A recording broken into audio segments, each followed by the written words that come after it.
Denmark کے ایک جزیرے میں جہاں کوئی مسلمان بھی نہیں تھا، کالج کی 3 لڑکیوں نے ایک ساتھ اسلام قبول کر لیا اور ان کی زندگی میں کبھی کسی مسلمان سے ان کی ملاقات بھی نہیں ہوئی تھی۔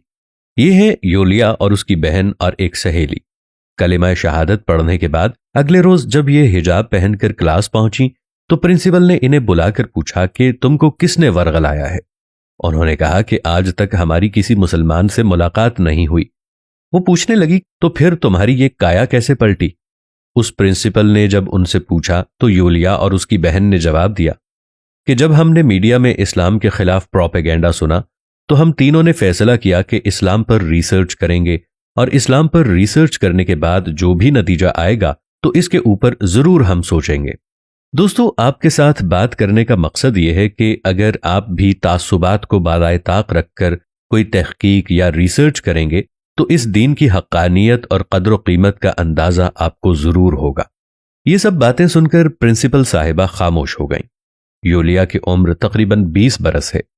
اس کا کہنا ہے کہ میں، میری بہن اور میری سہیلی نے ایک ساتھ کلمہ پڑھا اور یہ ہماری زندگی کا سب سے مبارک دن تھا۔ ہماری خوشی کا کوئی ٹھکانہ نہیں تھا۔ کلمہ پڑھ کر ہمیں جو روحانی طمانینت اور سکون ملا اسے ہم اپنے الفاظ میں بیان نہیں کر سکتے۔ اب تک کسی عالم دین تو دور کی بات، کسی عام مسلمان سے بھی ہماری 1 to 1 میٹنگ ہوئی نہیں۔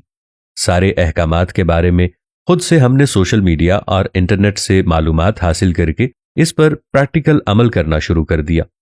اسلام قبول کرنے کے بعد پھر قرآن مجید کو بھی میں نے خود پڑھنا شروع کر دیا۔ پھر تو میرے ذہن میں پہلے سے موجود ہر اشکال کا جواب ملتا رہا۔ اب مجھے کوئی بھی ذہنی خلش ہو تو میں قرآن کی طرف رجوع کر لیتی ہوں۔ مجھے ہر سوال کا جواب مل جاتا ہے اور عجیب سعادت کا بھی احساس ہوتا ہے۔ یولیا کہتی ہیں کہ میری تمنا ہے کہ میں عربی زبان سیکھ لوں تاکہ براہ راست قرآن سے مستفید ہو جاؤں۔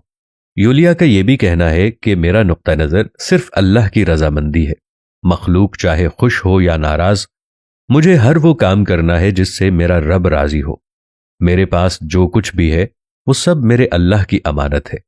نماز، روزہ اور حجاب وغیرہ کو دیکھ کر میرے بعض عزیزوں نے مجھ سے کہا کہ یہ بڑا مشکل مذہب ہے، اسے چھوڑ دو۔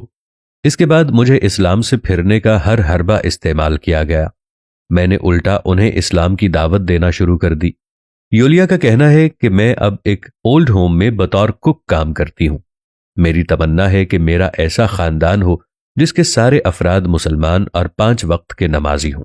سبحان اللہ۔ اسلام میں دوستو ایک ایسی کشش ہے، ایسی قوت ہے، جو ایک بار اس کا ہو جائے پھر وہ کسی دنیا کا نہیں رہتا۔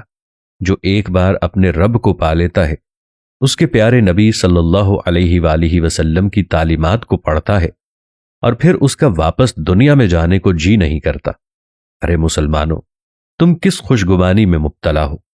دنیا ساری اسلام کی طرف پلٹ کر آ رہی ہے اور ہم ہیں کہ ہم آپس میں ایک دوسرے کو فرقہ بندیوں میں ڈال کر شور مچاتے چلے جا رہے ہیں۔ ہمیں اللہ سے دعا کرنی چاہیے کہ میرے پاک پروردگار، جیسا تو نے اسلام کو سربلند رکھا ہے، ہمیں بھی توفیق دے کہ ہم اسلام کو دل جمعی سے سمجھیں اور ایک دوسرے کے دشمن نہ بنیں۔ آمین ثم آمین۔